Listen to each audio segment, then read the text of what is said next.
Bonjour à tous et bienvenue sur Novita TV. Un immense merci à nos abonnés loyaux pour leur soutien constant. Si c'est votre première fois ici, nous sommes ravis de vous accueillir. N'oubliez pas de vous abonner et d'activer les notifications pour ne rien rater de nos nouvelles vidéos. Rejoignez notre fantastique communauté et ne manquez aucune de nos passionnantes aventures.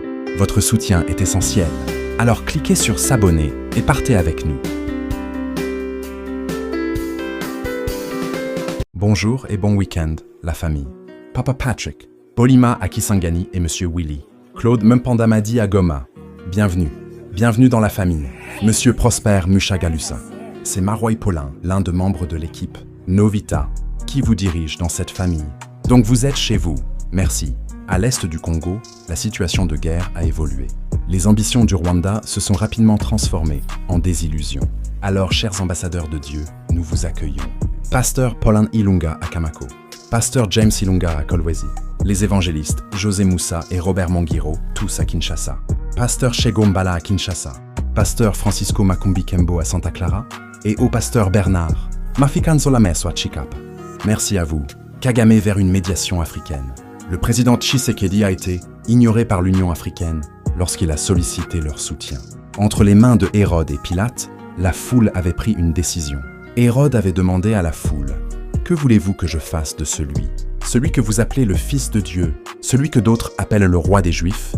Grégoire Sombolayi à Kinshasa. Quand quelqu'un crie au secours et que personne ne répond, c'est que chacun protège sa propre maison. Tshisekedi avait demandé l'aide de l'Union africaine, mais on l'a ignoré comme un voisin qui frappe à la porte et qu'on fait semblant de ne pas entendre. Pendant ce temps, Kagame cherche une médiation africaine, comme un élève qui copie sur le cahier du voisin après avoir échoué à son propre examen. Par contre, Pilate lui a affirmé que « Je ne vois pas de mal en cet homme qui justifierait sa crucifixion ». Pendant que Jésus était sur la croix, il a crié « Mon Père, pourquoi m'as-tu abandonné ?» Jésus a appelé son père Élie, Élie, lama sabachthani, signifiant que Dieu ne laisse jamais ceux qui ont foi en lui. Sosten Kasanzu à Kinshasa. Quand la nuit est longue, le soleil finit toujours par se lever. Jésus a crié son désespoir, mais Dieu n'abandonne jamais ceux qui gardent la foi. Tshisekedi, lui aussi, se retrouve dans une situation où tout semble perdu. Mais comme le soleil après la nuit noire, l'espoir finit toujours par revenir. De son côté, Tshisekedi criait comme Jésus. « Pourquoi nous avez-vous abandonnés ?» Ces appels désespérés sont restés sans réponse, jusqu'à ce que les États-Unis s'emparent du problème congolais et qu'aujourd'hui, c'est l'Union africaine que Tshisekedi avait besoin qui arrive enfin, pour chercher à retarder les choses. Mitterrand, Mwanda Aboma. Quand tu refuses d'aider au début, ne viens pas plus tard avec des promesses creuses. Tshisekedi criait comme Jésus. Pourquoi nous avez-vous abandonnés? L'Union africaine n'a pas répondu, mais aujourd'hui elle arrive en retard, comme un invité qui vient au mariage, après que les mariés soient déjà partis. Les États-Unis ont pris le problème en main, et maintenant l'Union africaine veut jouer les sauveurs. Mais c'est trop tard, le train est déjà parti. Lorsque la fin approche, les dirigeants autrement puissants prennent souvent des décisions controversées. Kagame a compris qu'il est préférable de signer un accord qu'il peut ensuite violer sans crainte, plutôt que de le faire devant les États-Unis, où une violation entraîne des sanctions sévères. Bonaventure, Amici Mwenga. Quand tu joues avec le feu, choisis bien la maison où tu allumes l'allumette. Kagame a compris qu'il vaut mieux signer et violer ensuite, plutôt que de défier directement Washington. Il joue avec le feu, mais il sait que si c'est devant les États-Unis, la brûlure sera sévère. C'est comme un enfant qui vole du sucre dans la cuisine, mais qui n'ose pas le faire devant sa mère. Kagame a désormais adopté une position en faveur d'une solution africaine, ce qui surprend. Pendant que le président togolais semble motivé à secourir Kagame, les États-Unis ont déjà mis en œuvre leur plan B. Ils ont suspendu le processus de Doha, arguant que les prétendus M23 n'existent pas. C'est juste une façade. Boniface Ndamira John.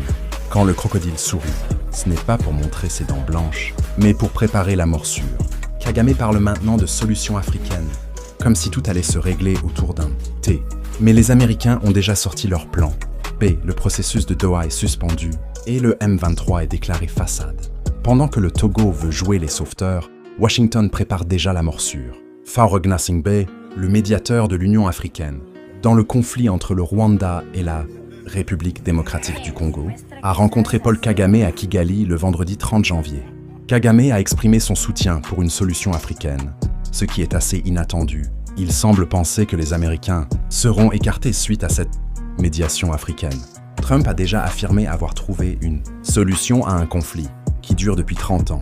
Il est peu probable que le président Tshisekedi va passer son temps dans ce processus inutile. Pauline Onaoshu, quand le train est déjà parti, inutile de courir derrière avec ton vélo.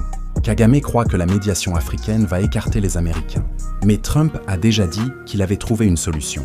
Tshisekedi, lui, n'a pas le temps de courir derrière un train déjà parti.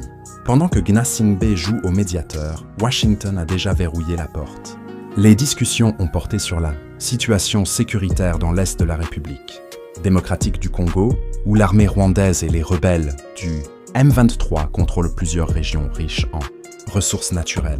Kagame et Gnassingbé ont également évalué les progrès des engagements diplomatiques des différentes parties, ainsi que la coordination des efforts de médiation au niveau régional et continental pour rétablir la paix, la sécurité et la stabilité dans la région des Grands Lacs. Franklin Irungamwanda Kan. Quelqu'un parle de paix avec un fusil dans la main. Même les enfants rient aux voleurs.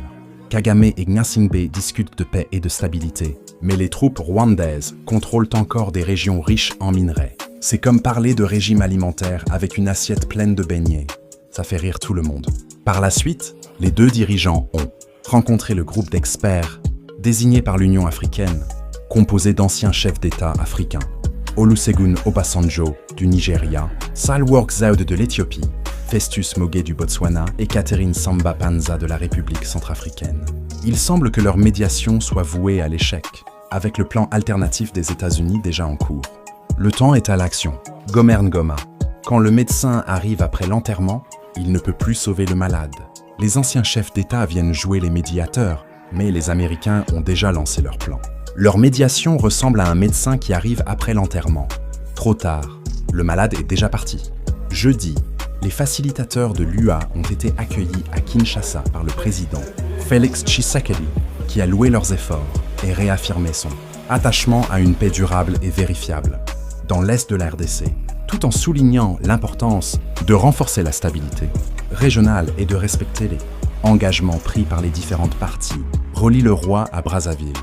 Quand tu salues le visiteur, tu sais déjà qu'il repartira sans rien changer. Tshisekedi a accueilli les facilitateurs avec respect, mais il sait que leur médiation ne changera rien. C'est comme saluer un visiteur qui vient boire un verre d'eau et repart aussitôt. La maison reste la même. Ce que je conseillerais au président Tshisekedi, c'est de ne pas aller perdre son temps là-bas. Tout a déjà été décidé à Washington, c'est clair. Kagame a signé et place au respect, et non d'aller chercher d'autres chemins pour se sauver. Issa Limbala. Quand le contrat est signé, inutile de chercher un autre papier. Tshisekedi n'a pas besoin de perdre son temps dans des médiations africaines. Tout est déjà décidé à Washington. Kagame a signé, et maintenant il doit respecter. Chercher d'autres chemins, c'est comme vouloir écrire une lettre après avoir déjà signé le contrat. Lorsque le président Tshisekedi a demandé à l'Union africaine d'intervenir, ils ont ignoré ses appels. Maintenant, Kagame se retrouve dans une situation difficile. Ils veulent se présenter comme ceux qui peuvent résoudre le problème. Pourtant, Kagame, qui a précédemment entravé les efforts africains, tente maintenant de nous convaincre qu'il est sérieux. En réalité, il cherche simplement à échapper à la pression de Washington, qui pèse sur lui comme une menace. Monsieur Emery Bissoukoudia à Kananga. Quand tu refuses l'eau du puits, ne viens pas plus tard avec ta soif. L'Union africaine avait ignoré Tshisekedi, mais maintenant, ils veulent jouer les sauveurs. Kagame, lui, qui avait bloqué leurs efforts, veut soudain paraître sérieux. Mais en vérité, il cherche juste à fuir la pression de Washington. C'est comme refuser l'eau du puits et revenir plus tard avec une soif brûlante. La guerre moderne repose sur la technologie. La RDC était victime d'un complot qui l'obligeait à rendre compte de chaque achat d'armement, tout en étant sous surveillance pour les armes qu'elle acquérait. La bibliothèque, Marie-Christopher Kazanga. Quand tu joues au malin, la vérité finit par te rattraper. Le Rwanda pensait que ses ambitions allaient durer éternellement, mais la technologie a changé la donne. La RDC, surveillée comme un élève sous examen, devait justifier chaque achat d'armes. Mais aujourd'hui, les surveillants découvrent que l'élève a trouvé une nouvelle calculatrice pour passer son test. Paul Kagame savait exactement quoi acheter pour faire face à ces acquisitions de l'armée congolaise. C'est pour cela que les forces rwandaises étaient en train de perturber l'espace aérien à l'est avec les brouillards. Godefroid Kilolo à Kasangulu. Quand tu souffles de la fumée, attends-toi à ce que le vent la ramène vers toi. Kagame croyait perturber l'espace aérien avec ses brouillards, comme un fumeur qui souffle dans la maison. Mais le vent a tourné et la fumée revient dans son propre salon. Aujourd'hui, Paul Kagame ne pensait pas que les choses pourraient changer aussi rapidement. Les États-Unis ont décidé de fournir à la RDC des équipements militaires de pointe, des drones anti-brouillard et des dispositifs de détection de la position ennemie, une sorte de radar capable de localiser et d'identifier les ennemis avant de frapper avec précision. C'est l'une des raisons qui ont poussé Paul Kagame a commencé à éloigner ses troupes, Zorobabel Kambulu. Quand ton voisin reçoit une machette neuve, tu ranges ton couteau rouillé. Kagame n'imaginait pas que les Américains allaient équiper la RDC avec des drones anti-brouillard. Résultat, ses troupes commencent à reculer. C'est comme voir ton voisin recevoir une machette flambant neuve, alors que toi, tu n'as qu'un vieux couteau émoussé. Actuellement, sur plusieurs fronts, les nouvelles unités de l'armée congolaise, soutenues par des jeunes de l'autodéfense Wazalendo, réalisent un excellent travail de nettoyage. Les troupes rwandaises commencent à évacuer les zones sous pression militaire. La guerre que mène actuellement l'armée congolaise est une guerre technologique. Titi Chilumba à Windhoek Nanimi. Quand le balai est neuf, la poussière n'a plus de cachette. Les Wazalendo et les nouvelles unités congolaises nettoient le terrain comme un balai flambant neuf. Les troupes rwandaises, elles, fuient les zones sous pression. La guerre n'est plus une affaire de machettes, mais de technologie, drones, radars et frappes précises. La dynamique a changé. Sans cela, les troupes rwandaises n'auraient pas quitté Uvira. Les Américains ont exigé leur retrait de cette région. Ils ont refusé.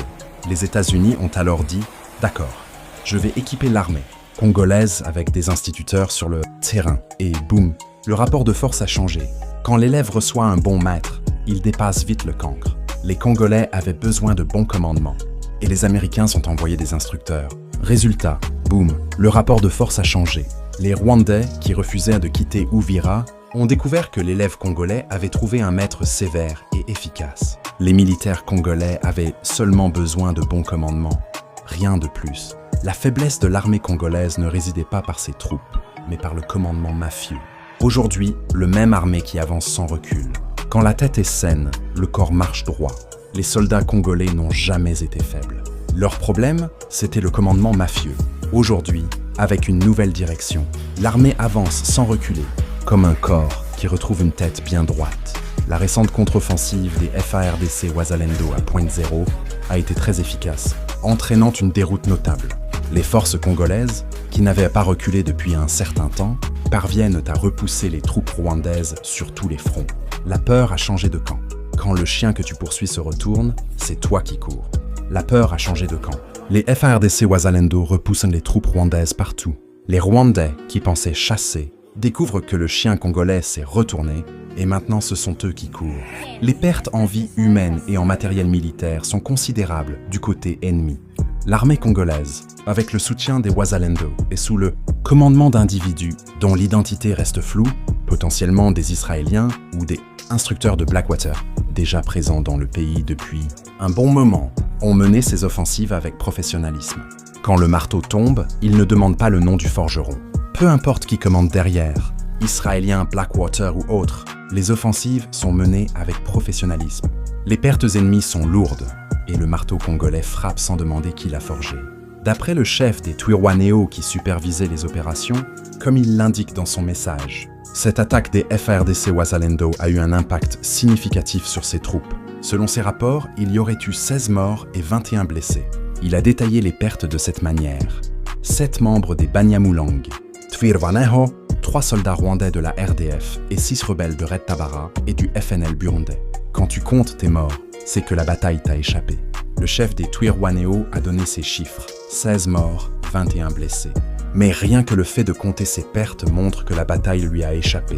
C'est comme un commerçant qui compte ses pièces après un vol. Le désastre est déjà là. Ce sont les chiffres qui affirment avoir observé. Toutefois, la réalité sur le terrain aurait révélé un bilan plus lourd pour l'ennemi, avec 45 morts et plus de 70 blessés. De plus, ils ont abandonné de nombreuses armes lourdes et munitions. Dans une fuite précipitée, quand tu fuis en laissant ta machette, c'est que tu ne veux plus revenir au même endroit. La réalité est encore plus lourde. 45 morts, 70 blessés et des armes abandonnées. Les ennemis ont fui tellement Vite qu'ils ont laissé leurs machettes et leurs munitions derrière eux. C'est comme un voleur qui abandonne son sac en courant.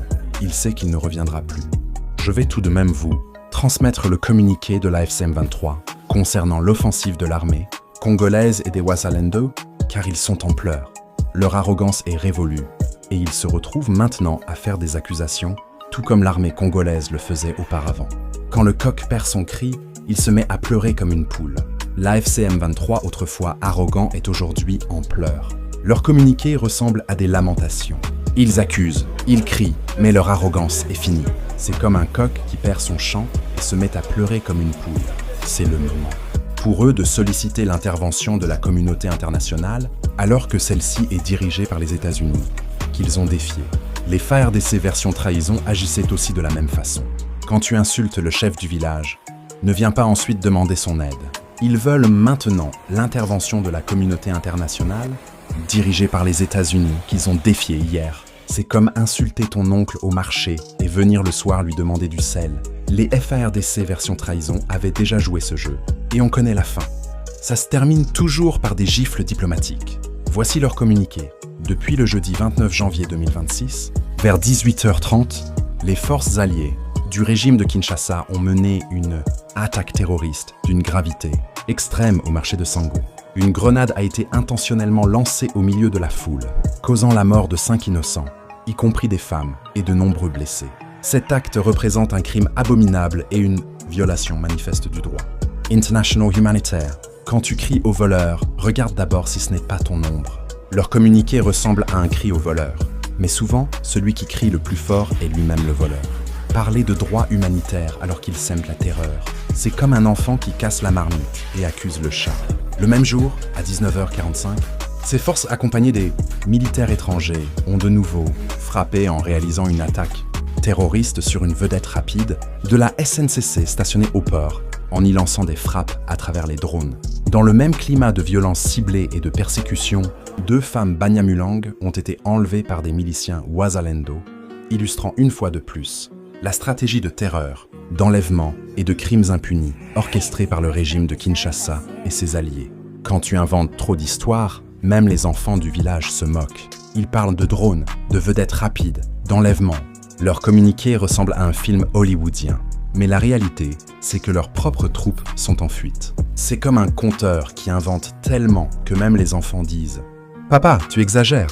L'AFC M23 attire l'attention de la communauté nationale et internationale sur la poursuite des violations graves, systématiques et délibérées des droits humains, ainsi que sur le non-respect du cessez-le-feu par le gouvernement de Kinshasa. Dans le but de dissimuler ces actes criminels et d'entraver toute forme de documentation indépendante, ce gouvernement a décidé de couper intentionnellement l'accès à Internet à Uvira et dans ses environs. Quand tu perds la bataille, tu accuses la lampe de s'être éteinte. Ils accusent Kinshasa d'avoir coupé Internet. Mais en vérité, c'est parce qu'ils ne veulent pas que leur défaite apparaisse en direct. C'est comme un joueur de football qui perd et accuse l'arbitre d'avoir éteint la lumière du stade, alors qu'il parle de l'interruption d'Internet imposée par le gouvernement congolais. Vodacom les accuse d'avoir réduit la couverture dans plusieurs zones sous leur contrôle. Selon eux, laisser les réseaux de communication opérationnels, cela aurait pu les rendre plus visibles aux dispositifs de surveillance aérienne utilisés par l'armée congolaise. En ce moment, quand tu caches le tambour, ne t'étonne pas que personne ne danse. Vodacom laisse à exposer. Ce sont eux qui réduisent la couverture pour ne pas être repérés par les drones. Ils crient à la censure, mais en réalité, ils cachent le tambour. Et quand le tambour est caché, personne ne danse, sauf eux qui pleurent. L'AFC M23 dénonce avec vigueur ces actes terroristes, criminels et inhumains, et désigne le gouvernement de Kinshasa comme le seul responsable de ces atrocités. Quand le menteur parle trop, même sa bouche le trahit. Ils dénoncent avec vigueur, mais leur bouche les trahit. Tout le monde sait que leurs accusations sont des miroirs brisés. Ils pointent Kinshasa, mais leurs propres mains sont pleines de cendres. D'après les informations dont nous disposons, tous les soldats rwandais présents au Boulongu, centre et dans ses environs ont quitté les lieux, se dirigeant vers Bukavu pour s'y rassembler en attendant l'apocalypse. Cela indique qu'il n'y a plus de militaires rwandais dans la chefferie de Ngweshe. Même la ville minière de Luhihi a été désertée par les soldats rwandais, permettant à la population civile de reprendre ses activités comme auparavant. Quand le chasseur fuit la forêt, les animaux reprennent leur danse. Les soldats rwandais ont quitté Wulungu, Ngweshe et même Luhihi. Résultat, la population reprend ses activités comme avant. C'est comme un chasseur qui fuit la forêt. Les animaux sortent et dansent librement. Le départ des militaires des sites miniers complique la situation pour Paul Kagame. Renoncer à ces sites n'est pas une décision facile pour lui, étant donné qu'il a toujours exploité les ressources du Congo sans résistance. Maintenant, ses alliés officiers de la FARDC sont coincés et il se trouve dans une impasse. Il doit choisir entre se retirer du Congo ou risquer de perdre ses troupes en restant, car la guerre est devenue réelle. Quand tu perds la clé du coffre, tu pleures devant la porte. Kagame perd les sites miniers, ses coffres forts. Lui qui exploitait sans résistance se retrouve devant une porte fermée. Ses officiers sont coincés et il doit choisir, se retirer ou perdre ses troupes. C'est comme un voleur qui perd la clé et reste bloqué devant le coffre. À cause du manque de renforts, les commandos de Moïse, Nyarugabo et Corneille, Nanga étaient descendus sur le territoire d'Uvira, laissant plusieurs zones sans présence militaire en raison du manque d'effectifs. Les soldats rwandais sont en train de quitter. Pendant ce temps, bien que Moïse Nyarugabo et ses associés souffrent d'une pénurie de troupes, ils continuent de vouloir lutter contre le gouvernement congolais. Quand tu veux jouer au roi sans armée, tu finis par régner sur des pierres. Nyarugabo et Nanga descendent sur Uvira avec une pénurie de troupes. Ils veulent encore lutter, mais c'est comme vouloir régner sans soldats. Au final, tu deviens roi des pierres et des broussailles. Les militaires, qu'ils avaient prétendument convertis en rebelles, sont revenus dans les rangs de l'armée congolaise et de Wazalendo. De l'autre côté, Kagame rappelle ses soldats, tandis que Nanga et ses camarades comptent les jours au bout des doigts avant la tempête. Quand la pluie commence à tomber, même les faux danseurs quittent la piste. Ceux qui avaient été déguisés en rebelles reviennent dans les rangs de l'armée congolaise. Kagame, lui, rappelle ses soldats comme un chef qui voit l'orage arriver. Pendant ce temps, Nanga et ses amis comptent les jours, comme des élèves qui attendent les résultats d'un examen. Sauf que l'examen, c'est une tempête militaire. Merci infiniment d'avoir regardé cette vidéo jusqu'au bout. Nous espérons que vous avez trouvé notre contenu aussi passionnant qu'enrichissant. Votre engagement signifie énormément pour nous. Alors, si cette vidéo vous a plu, n'oubliez pas de la liker, de la partager avec vos amis et de laisser un commentaire ci-dessous. Un grand merci à nos fidèles abonnés pour votre soutien continu. Vous êtes la force qui nous pousse à continuer de créer et de partager. Et si vous êtes nouveau ici, bienvenue dans notre communauté. Nous serions ravis de vous compter parmi nous. Alors n'oubliez pas de vous abonner et de cliquer sur la cloche pour ne manquer aucune de nos futures vidéos. Rejoignez la communauté Novita TV et ensemble, continuons à explorer, apprendre et grandir.